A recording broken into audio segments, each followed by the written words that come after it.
Welcome to the midweek show of the Overwhelmed Brain. This is a bonus episode that I throw in on occasion because there's a lot to cover on the subject of life and relationships in our life, and I got to keep up with all the emails I get. If this is your first time hearing the show, make sure that you tune into the main program every Sunday for a more in-depth look on behavior and becoming the best version of yourself. That's my goal, to work on ourselves until we become the best version of ourselves. And that's a lifelong goal. It's something that I'm going to continue working on, and I hope to be able to help be a part of your journey as well. And please take everything I talk about in this show as my personal opinion. Always consult a mental health professional for advice before making any serious changes in your life. So before we begin, I just want to thank Neurohacker. I've talked about them for the last few weeks.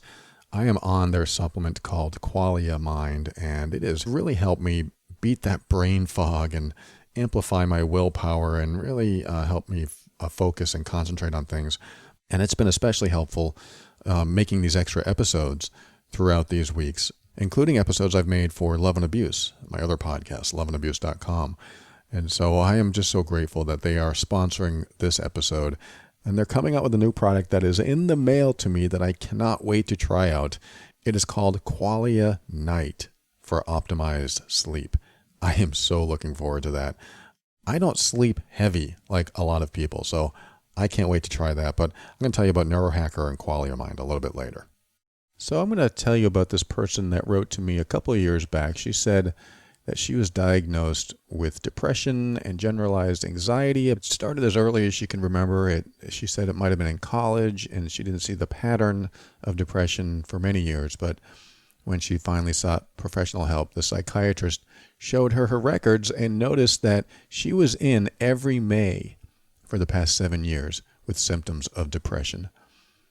That's telling, isn't it? When you come in around the same time every year, that could tell you something. That could tell you that maybe something happened around this time at one time in your life that you can look back and go, wait, this is probably what is causing my depression, or at least a part of it. And so she wrote this to me. It was a fairly detailed email I won't get into right now, but she did say at the end of the email that she's so happy she made a change. So her career was in jeopardy or something was happening there, and she made a change. Said the turning point for her was to change up what she had been doing, follow professional advice, seek wisdom from others, and give herself permission to be happy and help others. She says she started to feel the weight of depression this last May, but realized that she had nothing to tie it to. So she allowed it to go through her. She said, to flow through and out of me, reminding myself it's just a physical response. And so I was very interested. I kept that email for a couple of years, and I wrote back to her and I said, I wanted to know how you're doing. How are things going? Are you still on a good road? Are you still on a good path? She said, I'm doing so well at the moment. The depression I used to experience is a distant memory. I do believe it was tied to the circumstances. I do remember about 8 months ago slipping toward that, but I reached out to a family member who spoke some wise words and redirected my thinking. I also landed a good job, and I love what I do. I also revisited my Christian faith through an amazing daily Bible podcast. Overall, I'm pretty healthy. So that's my update. I hope you are doing well. She says, thanks for following up and keep up the life-changing work. You're truly an inspiration. So I'm reading this on the air. I didn't respond to her, but I'm going to tell her about this episode and thank her for writing this, because it is a reminder that when we go through a depressive episode or we're in depression, that not all depression is the same, first of all. And I understand that. I'm not going to invalidate or minimize anyone's depression, but not all depression is the same. I had pretty moderate depression myself after my long-term relationship ended back in the 2005 area, somewhere around there. And I had it for a couple of years. And quite frankly, I didn't care about life. I didn't care about living. The things that used to make me happy didn't anymore. The things that used to make me sad didn't anymore. The things that used to give me passion made me feel apathetic. My view of depression is it's completely devoid of emotion. And if you don't have emotion, you don't have much of a human experience at all. It doesn't feel good. It doesn't feel bad. I mean, somebody might call it bad, but when I was in it, I just didn't care. I don't care about getting up. I don't care about work. I don't care about any purpose that I had in my life or that I was moving toward in my life. Didn't care about the journey, didn't care about the challenges, didn't care about anything really. And a lot of it for me was tied into childhood. Growing up in a dysfunctional home, an alcoholic home, I had to learn coping mechanisms and survival skills to help me get through life. But when you're always living life by trying to survive, it's not much of a life. It just doesn't feel rewarding. And after my long-term relationship was starting to fail, actually 2 years before my relationship ended, before she left, I was getting the onset of depression. And that for me came in the form of becoming more analytical and less emotionally responsive. So my girlfriend at the time would say something and I would just look at it analytically. I was the Vulcan on Star Trek. It was just something to be analyzed. And doing that more and more caused me to stray away from my emotional responses because I didn't want to feel those emotions. If you've heard this show before, you know that I define depression as the suppression of thought that leads to the repression of emotion that leads to depression. And this could happen almost simultaneously. I'm not saying that one has to happen in sequence with the other. Sometimes it just happens. Sometimes you want to say something and you don't. So you feel it, but you stuff it down. And then what do you end up with? All these repressed emotions inside your body that start to minimize your emotional responses. You'll end up with a lack of emotion. At least that's how it was for me. Like I said, depression is different for different people, but I've seen this happen a lot. I mean, if it's not chemical, it's probably emotional. And this is why I mentioned her first email, this person who wrote, where she said, every May I felt depressed. So what happened in May a long time ago that caused you to feel depressed? I mean, that's one step toward figuring out what this is associated with, what it's related to. It could be that. It could be something that happened in May. It could be something else. It could be every May something else happens, or just started in May for no reason, but there's usually a reason, and if there's not, or you can't think of any, it's worth looking into. It's worth looking into if you are experiencing depression on a regular basis. So there are people that experience it daily, day and night, day and night. It's just every day. And it's a terrible feeling. I didn't like it. But I still wouldn't have called it me feeling upset or sad or angry or, I don't know, morose might be the closest emotion that I can come up with. But it was just devoid of any feeling. So for her, she was experiencing depression in her way. And her psychiatrist said, you experience this every May. So I don't know if she ever put two and two together and figured out what happened around this time of the year, many years ago, to help her figure that out. But I think that's a great quest. I mean, she doesn't really have to do that now because she's feeling pretty good. She said it's a distant memory. So it may not be a quest that she needs to go on. In fact, I don't even recommend going on that quest unless you're still experiencing the problems. For example, when I was slowly getting out of my depression, every day I felt a little bit lighter. But it was tiny increments, a very small percentage point that would go up toward a positive feeling, I mean. So every day I would feel this little bit of sliver of positivity or happiness, but I was still depressed. But the next day, I felt a little bit more. I was still depressed, but I felt a little bit more. And then the next day and the next day. And eventually you get to the point where you're less depressed and you're feeling more. But it typically does involve an event of some sort. This is what I've noticed with depression, with my clients, with myself. I've noticed that an event of some sort typically has to happen. And it could be a thought event in your mind. A thought could come to your mind, and that could be the event that changes everything. Just like this person said, she had this depression starting to creep up. She could feel the symptoms were very similar or the same. And she asked herself, well, okay, what's this associated to? What is this related to? And she couldn't line it up. She couldn't connect it. So she just allowed it to flow through and out of her, reminding herself that it was just a physical response. It's an interesting perspective. Depression being a physical response.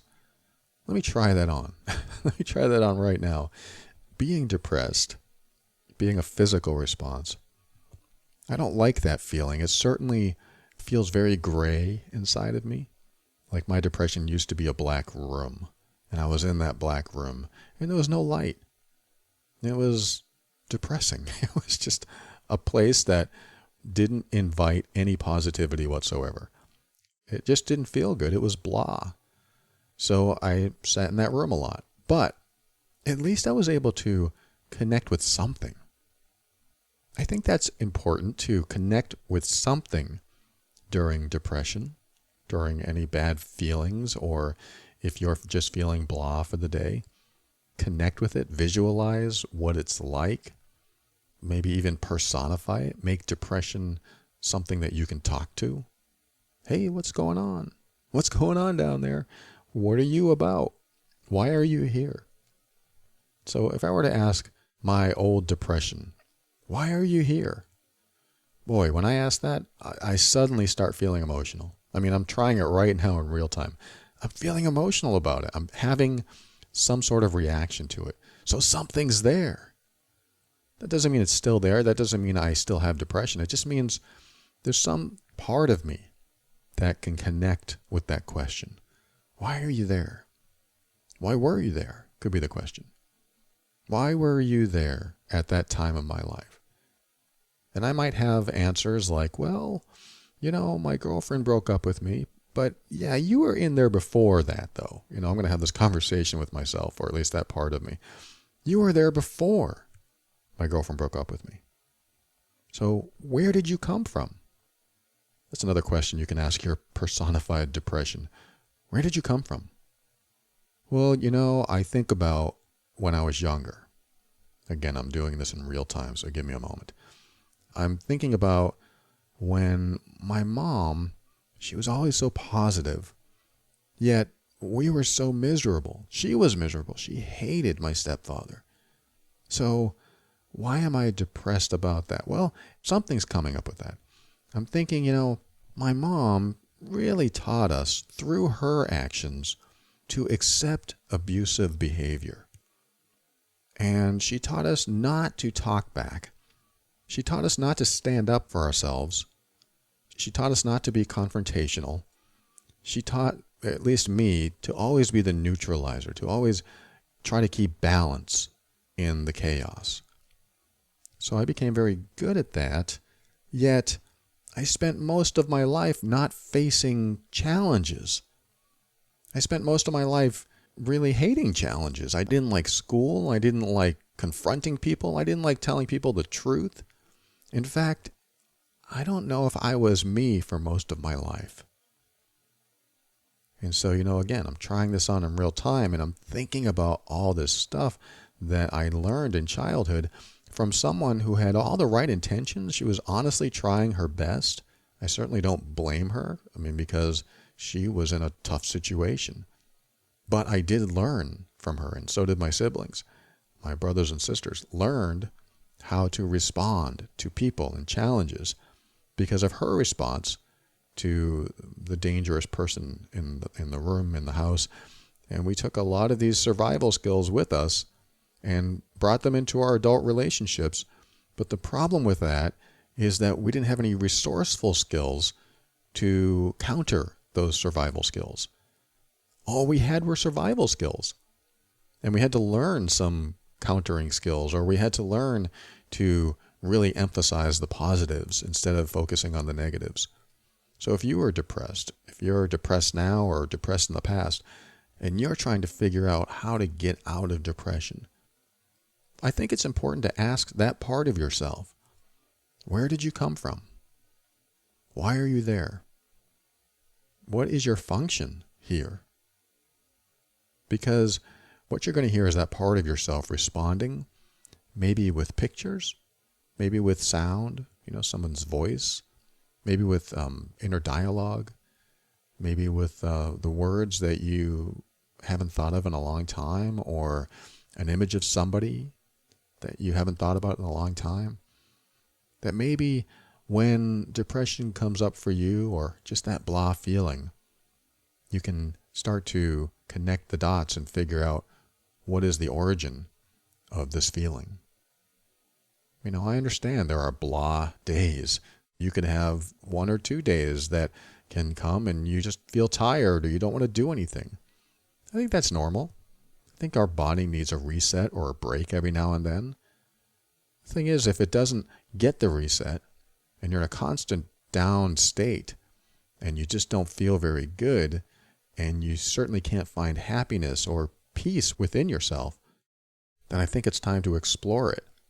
And when you explore it in the way of asking yourself questions like that, it can help. I've been out of depression for probably a good 2000,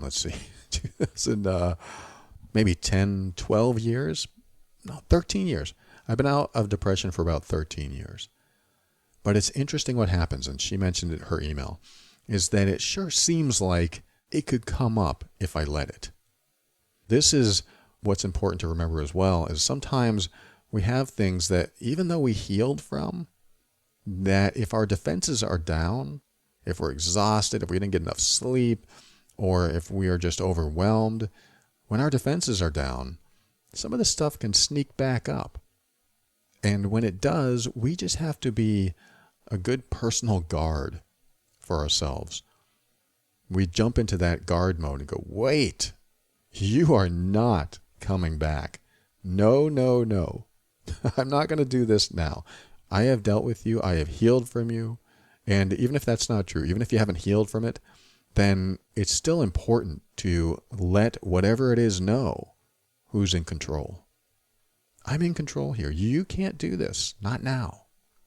It doesn't mean you deny it. I definitely don't want you to deny that it's there. I mean, if there's something to work on, this is what we're talking about. We want to allow it to come up.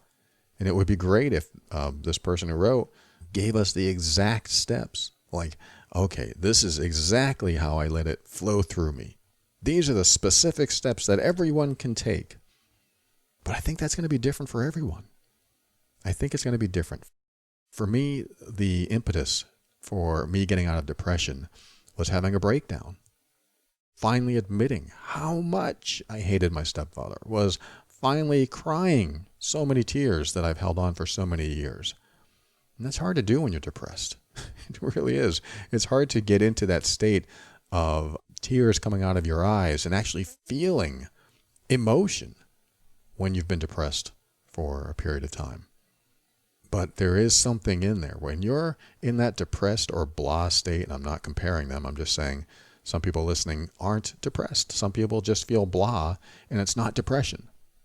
So give yourself some leniency, because it might just be the blahs, but it could be depression as well. That's why we're kind of covering both. But when you're in that depression or blah state, explore it.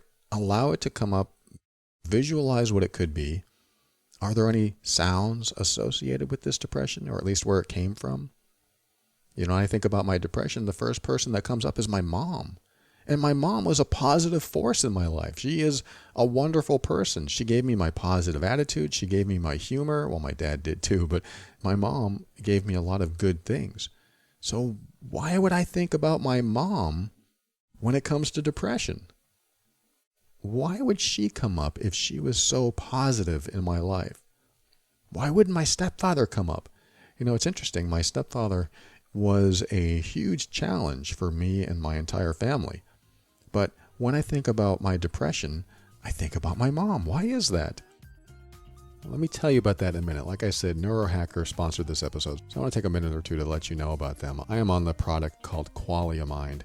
And Qualia Mind is a vegan, gluten-free, and non-GMO product that contains nootropic compounds, vitamins, antioxidants, adaptogen extracts and amino acids, and it has been helping me concentrate, focus, and get things done in my life, especially with procrastination. Like, there are days that I've had a few months back that I just kept procrastinating, like, oh, I got to do this and I got to do that.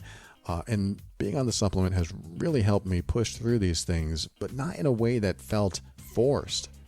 I just felt like I wanted to do them. I wanted to get things done. So along with decreasing procrastination, it has allowed me to feel more energetic and even heighten my creativity. So I'm telling you about this because if you're looking for something to give you that edge, or maybe you just are in a brain fog all the time, go to neurohacker.com. That's Neuro and the word hacker, neurohacker.com, and check out their products. I use Qualia Mind. I'm going to be trying out Qualia Night because, like I was saying earlier, I don't typically get a full night's sleep unless I take something. And I have given up sugar, most of it. I have given up caffeine completely. I try to stay healthy. I try to eat right, and I still don't get a full night's sleep. So I am looking forward to trying this out because it's all natural and they're fully transparent about their ingredients. You can check them out at neurohacker.com. They'll tell you exactly what's in all their products. And I've just been benefiting. So I'm sharing this with you, and I'm grateful I can share something that has been benefiting me with you, and I hope it benefits you as well. So, go to their site, neurohacker.com, and you'll get 50% off the first month. Plus, listeners of this show can take another 15% off the top of the sale price with the code TOB, like the overwhelmed brain, TOB. Neurohacker.com. Use the promo code TOB when checking out, and you'll get those discounts. And check it out. If it benefits you, let me know. I'd like to hear back from you. So like I was saying, when I think about my depression, my mom comes up. I picture my mom in my head.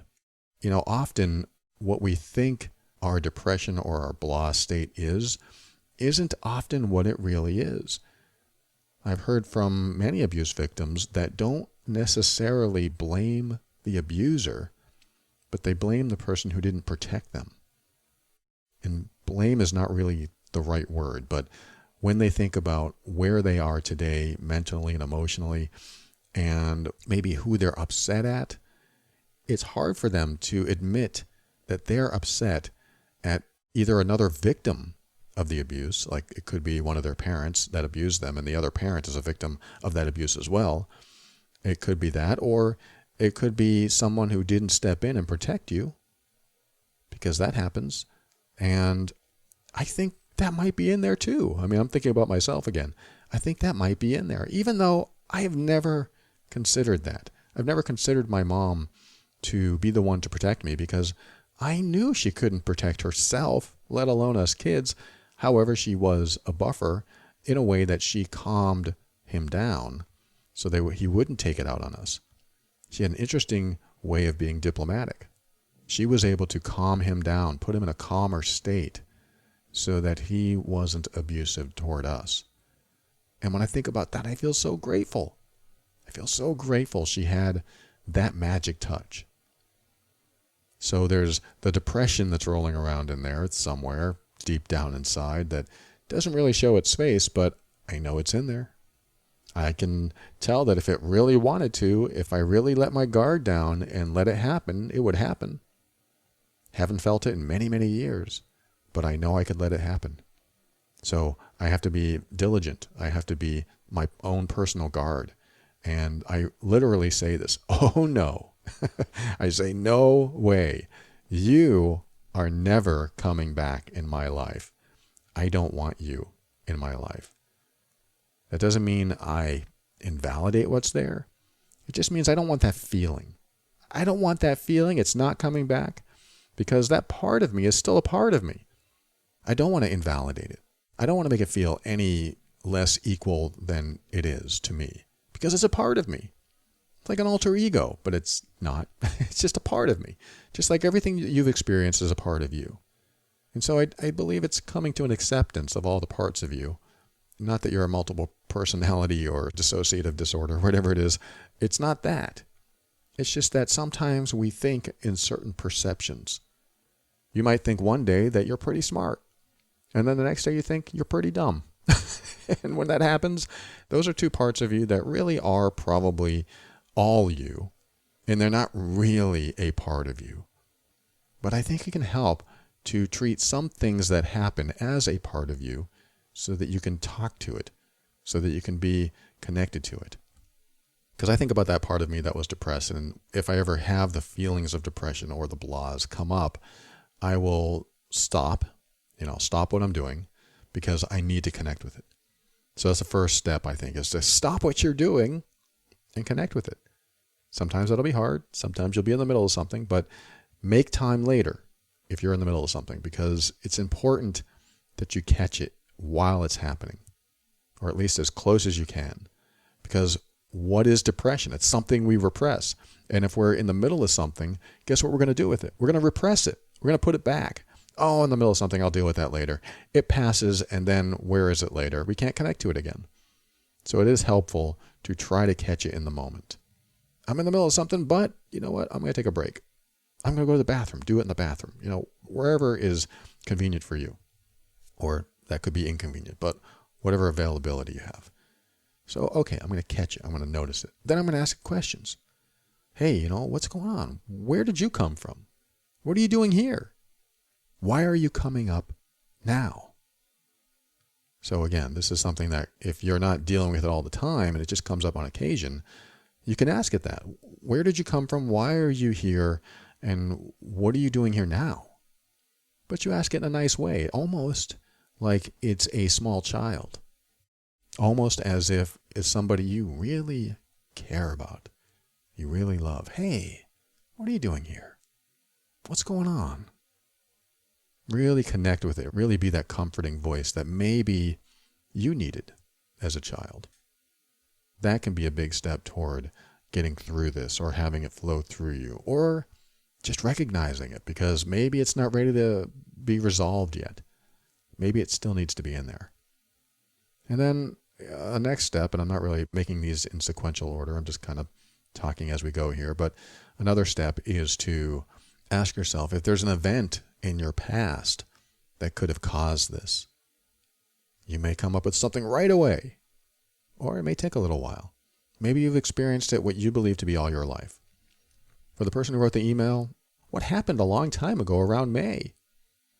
What's the first thing that comes up? The first thing, there's usually something to. I don't care how benign that first thing is. You can usually relate it or associate it to something that you can say, hey, that might have something to do with my depression. Oh, I remember when my brother did that and he slammed my hand in the car door and then he didn't care and he laughed. Something like that maybe you haven't thought about in years. And maybe you thought it never affected you. Sort of like with my mom. I never would have thought my mom had anything to do with my depression. It had to be my stepfather. So I might have had this false belief that I've carried around with me a long time saying, well, if it wasn't for that jerk, I wouldn't be depressed.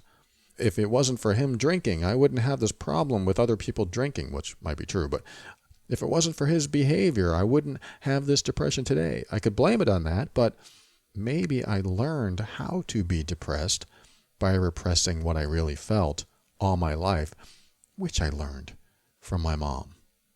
So my mom inadvertently caused this, but I don't blame her, and she's not responsible for it. I'm responsible for dealing with it now. But what would happen if you did allow someone who had no ill intention, who did not try to hurt you, who did not try to put you down, who did not do any of this stuff? What would happen if you just allowed the thought of that person being the cause of something that you're carrying around with you, something you don't like, depression, the blahs, or whatever? What happens when you introduce that? Now, that person may not be the cause. Again, it's not that they may be responsible for it or they are to blame. It's not that at all. It's just how your mind processed things when you were younger. So you can look at someone that may have had nothing to do with whatever challenges you went through and maybe even was a positive force in your life, and still they may have inadvertently not given you the resources or the tools that you need to be able to process things appropriately or release things appropriately or deal with things in a way that is helpful to you. So these people can come and go in our lives, and they can have a huge impact in our lives. And hopefully, all the people in your life that were a positive impact didn't inadvertently cause any harm. Hopefully that's true. But if you've been searching for an answer for whatever feeling is underlying inside of you, maybe it's time to open the box a little bit more and get outside that box and allow some thoughts in that maybe you didn't want to let in before. I would never have thought to allow my mom into that thought process because she tried everything she could. She did the best she could. I believe it 100%. She did the best she could with the resources that she had in the situation that we were all in, and I believe she did her best to protect all of us.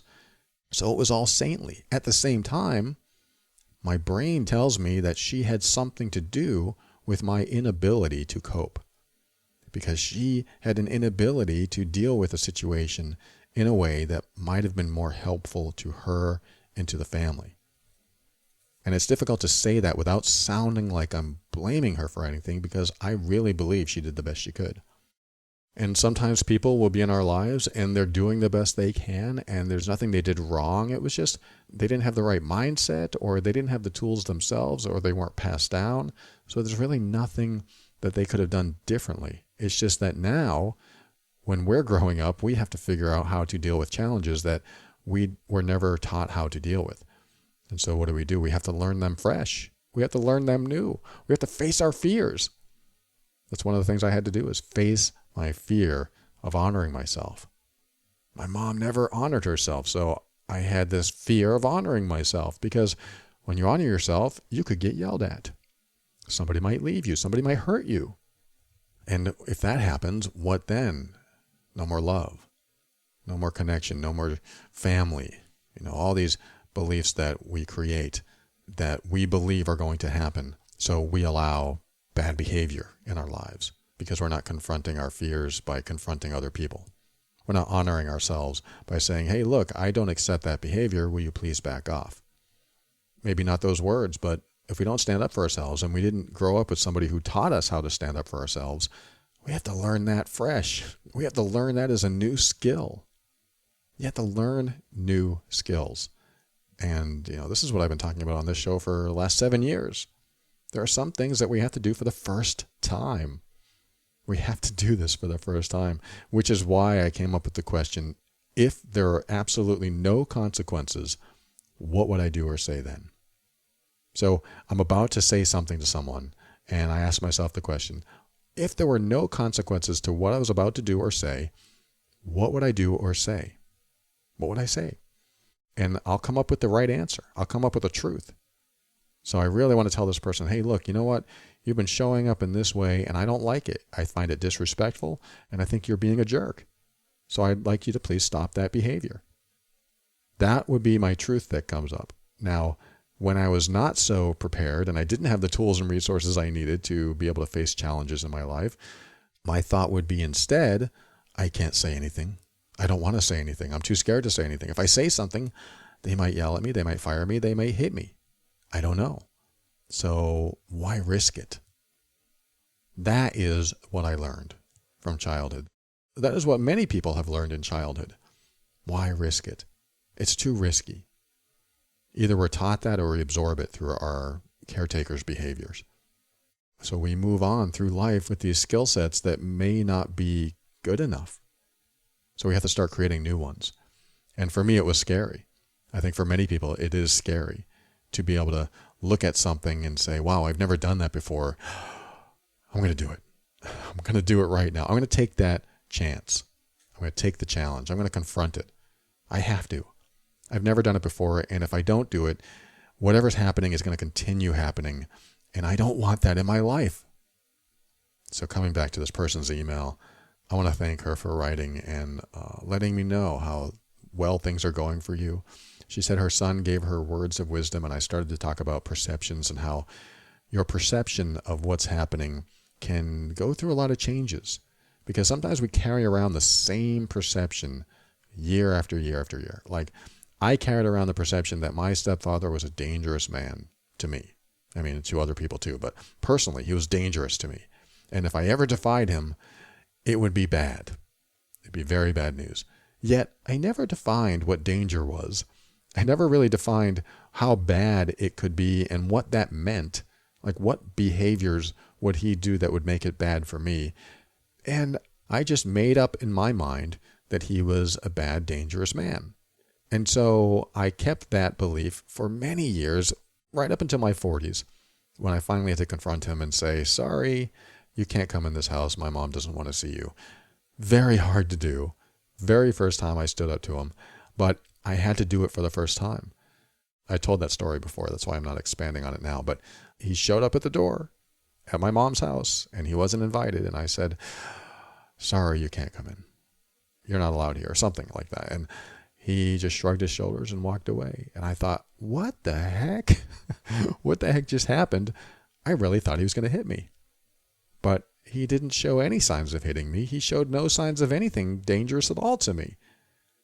I was afraid of this jerk for the last 40 years of my life. I mean, when I was a child, yes, he was very dangerous. But when I grew up and I could take care of myself, I'm still this scared little boy.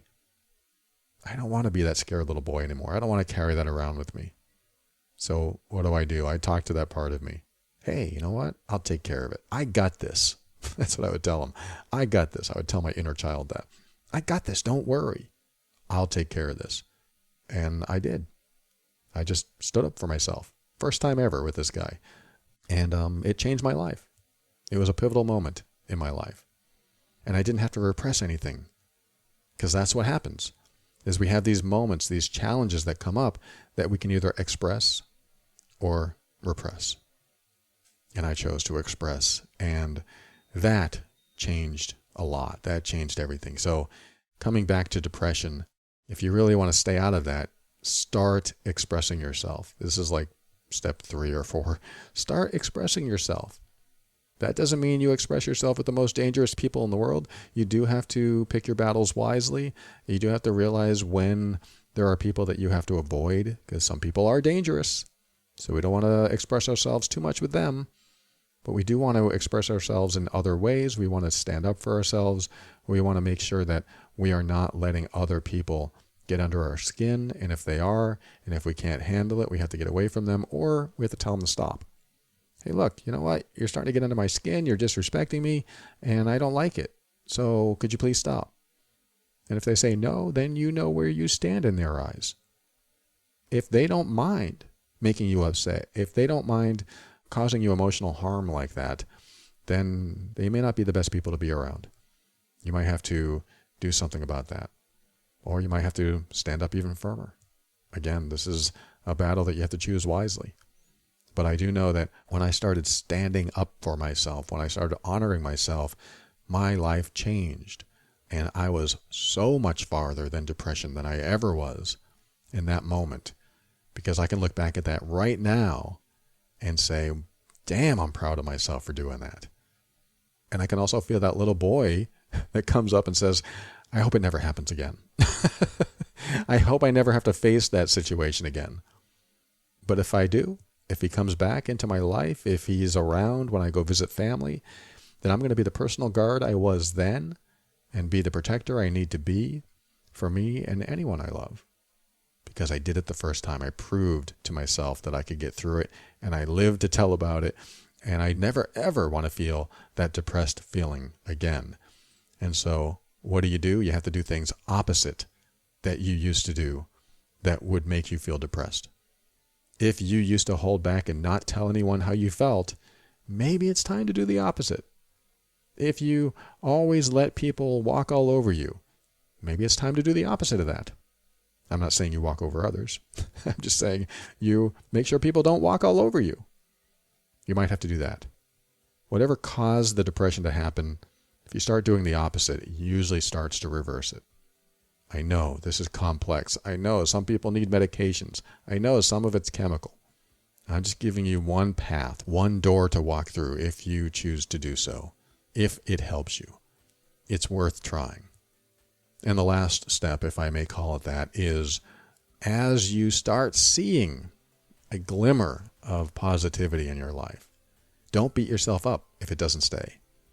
Because I had to go through that, and a lot of people getting out of depression have to go through that, is that you start to see something positive, and then you're back to negative, or void, whatever you want to call it, or depressed, devoid of emotions. And when you get that glimmer of positivity and you go back to depressed, be grateful for that glimmer. And just tell yourself, hey, that's starting to come back. The positivity is starting to come back. This is good. And then if you're feeling depressed a lot and it comes back again, notice it, be grateful for it. And yeah, you might have to deal with some more depression and more apathy, or whatever it is for you. But notice how it was there and it can come back, and just acknowledge it. And make sure to talk to that part of you. Any part that comes up, you just say, hey, who are you? What's going on? How are you today? What's your function here? What's your purpose? I'm simplifying it a little bit now, but you get what I mean. I want to thank you for joining me today. I hope this has been helpful. I don't talk about depression too much. I do have an episode on depression I made several years ago, 2014 maybe, 2015. If you go to my website, theoverwhelmedbrain.com, and you look for the word depression, I got a really informational episode that can, I think, be very helpful to you. So if you're experiencing depression or bouts of it or little bits and pieces of it, might be helpful to you. So check it out there, and I want to thank you for tuning in. You are amazing, and thank you to the person who wrote the email. We'll talk again soon.